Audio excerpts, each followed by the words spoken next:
9월 17일 금요일 온라인 구역 예배를 시작하겠습니다. 다 같이 사도신경으로 신앙 고백합니다. 나는 전능하신 아버지 하나님, 천지의 창조주를 믿습니다. 나는 그의 유일하신 아들 우리 주 예수 그리스도를 믿습니다. 그는 성령으로 잉태되어 동정녀 마리아에게서 나시고 본디오 빌라도에게 고난을 받아 십자가에 못 박혀 죽으시고 장사된 지 사흘 만에 죽은 자 가운데서 다시 살아나셨으며 하늘에 오르시어 전능하신 아버지 하나님 우편에 앉아 계시다가 거기로부터 살아있는 자와 죽은 자를 심판하러 오십니다. 나는 성령을 믿으며 거룩한 공교회와 성도의 교제와 죄를 용서받는 것과 몸의 부활과 영생을 믿습니다. 아멘. 찬송가 363장 내가 깊은 곳에서 찬송가 363장을 부릅니다.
이 시간 우리에게 주시는 하나님 말씀은 마가복음 10장 46절로 52절입니다.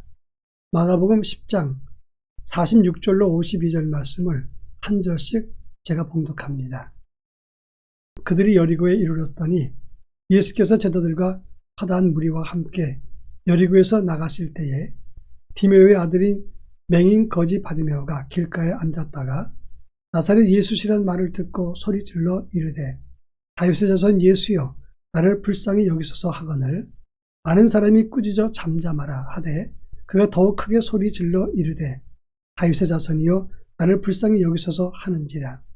예수께서 머물러 서서 그를 부르라 하시니 그들이 그 맹인을 부르며 이르되 안심하고 일어나라 그가 너를 부르신다 하매 맹인이 겉옷을 내버리고 뛰어 일어나 예수께 나아오거늘 예수께서 말씀하여 이르시되 내게 무엇을 하여 주기를 원하느냐.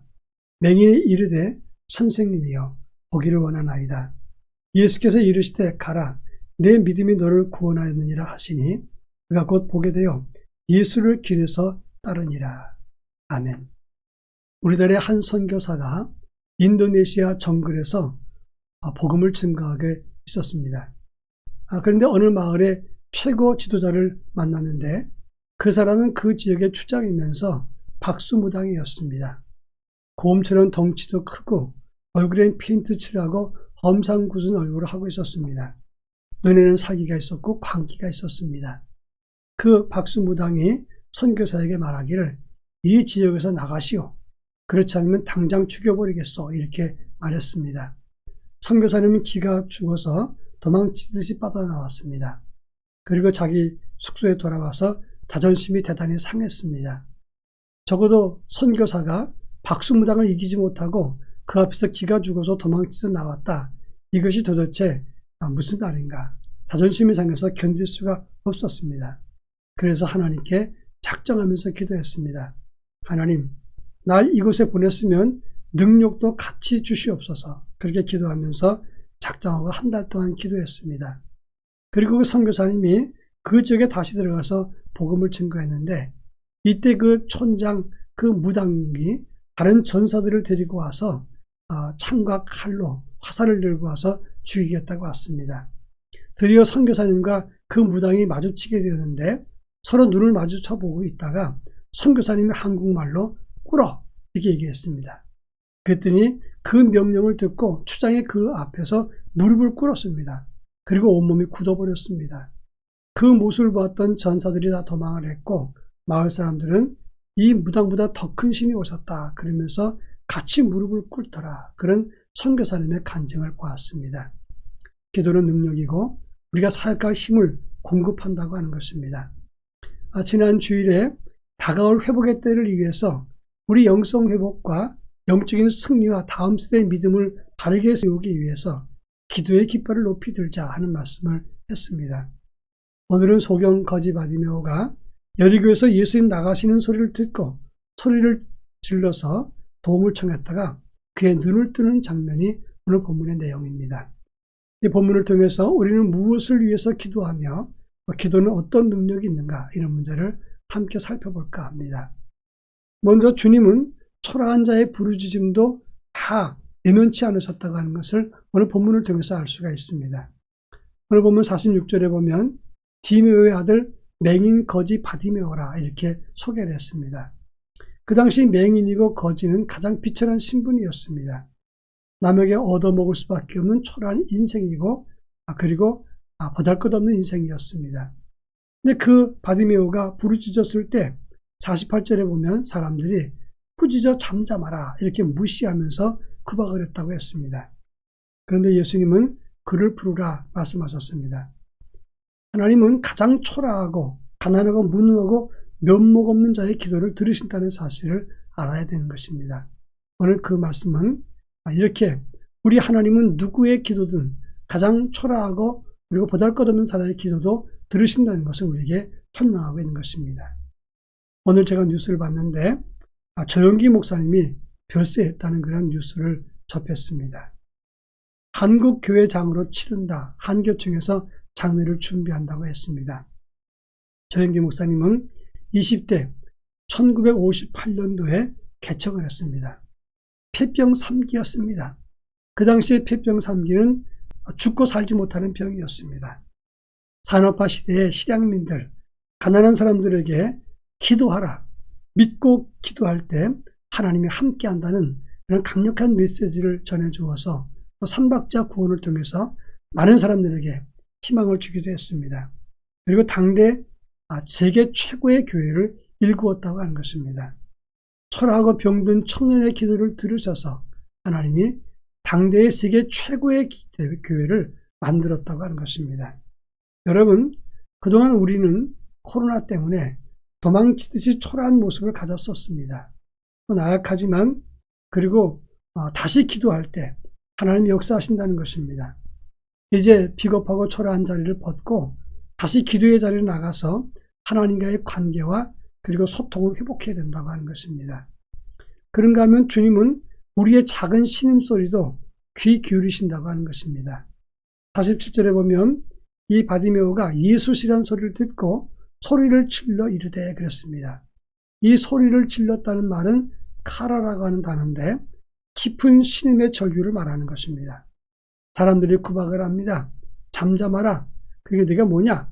구박을 하는데 근데 예수님은 그를 불러서 내가 너한테 뭘 해주기를 원하느냐 물었습니다. 예수님은 가장 비천한 사람, 작은 신음소리도 귀 기울여 들으시고 다가오신 분이었다고 하는 것입니다. 마가복음 5장 25절 이후에 보면 12회를 혈루증 앓던 여인이 예수님께 찾아왔습니다. 그 여인은 의사들에게 가진 것을 다 허비하고 병만 더 중해졌습니다. 그리고 사람들 앞에 나설 수 없는 부정한 몸이었습니다. 그 여인은 예수님께 나와서 자기 병을 고쳐달라고 말도 못하고 뒤에 와서 몰래 옷자락만 잡아도 낫겠다 이런 생각을 가졌던 소심한 사람이었습니다. 예수님은 그 여인의 그런 소심함도 외면치 않고 들어주시면서 네 믿음이 너를 낫게 했다 이렇게 칭찬해 주셨다고 하는 것입니다. 그렇습니다. 우리 주님은 부끄럽게 실패한 자리, 비겁하게 도망했던 자리, 안타깝게 주님을 거역했던 자리에 우리가 놓였을지라도 우리 주님은 우리를 들어주신다는 사실을 기억해야 됩니다. 폴 마이어라고 하는 젊은 노숙자가 쓰레기통이나 뒤져서 음식을 먹던 그리고 길에서 잠을 자던 그런 청년이었습니다. 그런데 어느 날 땅에 앉아서 국어를 하고 있는데 고급 승용차에서 사람이 내리는 모습을 봤습니다. 그 사람의 모습과 자기의 모습을 비교해 보니 너무나 자기는 초라하고 천한 것입니다. 그때 폴 마이어는 하나님께 이렇게 기도했습니다. 하나님, 내게 힘을 주셔서 이 더러운 자리에서 벗어나게 해주십시오. 3일 동안 아무것도 먹지 않고 기도에 전념을 했습니다. 그런데 하나님이 그에게 응답하셔서 그에게 눈을 뜨게 했습니다. 그리고 도전하게 했는데 다시 일어서서 도전한 것이 세일즈맨이었습니다. 그런데 그는 세일즈맨으로 성공을 해서 27살 때 세계적인 억만장자가 됩니다. 그리고 폴 마이어는 5가지 성공 계획이라는 책을 쓰게 되는데 나중에 성공학의 대부가 됩니다. 그가 말한 이 성공의 계획은 5가지 계획은 목표를 정하고 하나님께 구하라. 그리고 자기 능력에 확신을 가지고 도전하라. 이런 내용들로 가득하다고 하는 것입니다. 그렇습니다. 가장 비천한 자의 작은 신음소리도 외면치 않습니다. 우리도 주 앞에 나아갈 이유를 찾을 수 있고 그걸 붙잡고 주 앞에 나가야 되는 것입니다. 아무리 우리가 비천하고 실패한 존재라도 우리 주님은 우리의 신음소리를 들으시기 때문에 그 앞에 나아갈 필요가 있는 것입니다. 마지막으로 바디메오의 변화는 전적인 예수님의 은혜였습니다. 그렇다면 바디메오가 잘한 건 무엇입니까? 46절에 보면 길가에 앉았다가 예수 여리고에서 나가실 때 예수님을 향해서 부르짖었다고 하는 것입니다. 예수님이 여기서 나가시면 끝장이다. 이 기회 놓치면 나는 아무것도 아니다. 이렇게 생각했던 바디메오는 예수님 나갈 때 마지막 기회를 놓치지 않기 위해서 예수님을 향해서 부르짖었다고 하는 것입니다. 바디메오가 잘한 건 이거 한 가지입니다. 오늘 우리도 예수 믿으면서 여러 가지를 잘하려고 생각하지 말고 예수님을 찾고 그분께 부르짖는 기회를 놓치지 않아야 된다고 하는 것입니다. 가장 큰 인생의 실패는 기도할 기회, 예수께 나아갈 기회를 놓치는 것입니다. 여러분, 이 기회를 놓치지 말고 예수 붙잡는 기도의 기회를 가질 수 있기를 바랍니다. 제너럴 모터스의 최고 엔지니어 찰스 캐더링은 세계에서 가장 뛰어난 엔지니어입니다. 자동차 업계뿐만 아니라 그는 사회적 명사였고 세계적인 인물이었습니다. 어떤 모임에서 사회자가 이 캐더링의 손을 높이 들면서 이 손은 신하의 손입니다. 그러면서 질문하기를 캐더링 씨, 이 신하의 손으로 했던 가장 위대하고 가장 역사에 남을 만한 일이 무엇입니까? 이렇게 물었습니다. 그의 생각은 자동차를 탄생시킨 것입니다. 이렇게 말할 줄 알았는데 이 캐더링은 이렇게 말했습니다. 이 두 손을 모아서 하나님께 기도한 것이 가장 자랑스럽고 위대한 일이었습니다. 이렇게 대답을 했습니다. 그렇습니다. 이것이 바로 성공이고 성공의 비결인 것입니다. 기업도 연구도 미리 알고 준비하는 사람이 선점합니다. 마찬가지로 다가올 회복의 때를 기다리면서 기도로 준비하고 선점하는 것, 기도의 자리를 먼저 차지하고 기도하는 사람이 그리고 회복과 영성과 가정의 믿음을 바르게 세우는 사람이 된다고 하는 점입니다. 바라기는 기도의 자리에 놓여서 하나님 앞에 기도하는 중에 우리 가정의 기업과 영성의 회복과 그리고 코로나19 이후에 회복의 때를 미리 준비하는 하나님의 사람으로 세워지기를 바랍니다. 다 같이 기도합니다. 사랑 많으신 하나님 아버지, 이제 곧 코로나 종식을 향해서 달려갑니다.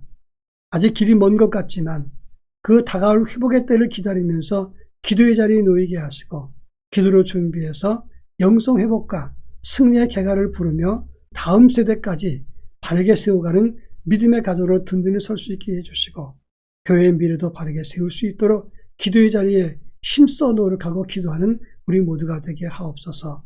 예수님의 이름으로 기도합니다. 아멘. 다 같이 헌금 찬송 317장 1절만 부르겠습니다. 내주 예수 주신 은혜. 찬송가 317장 1절을 부르겠습니다.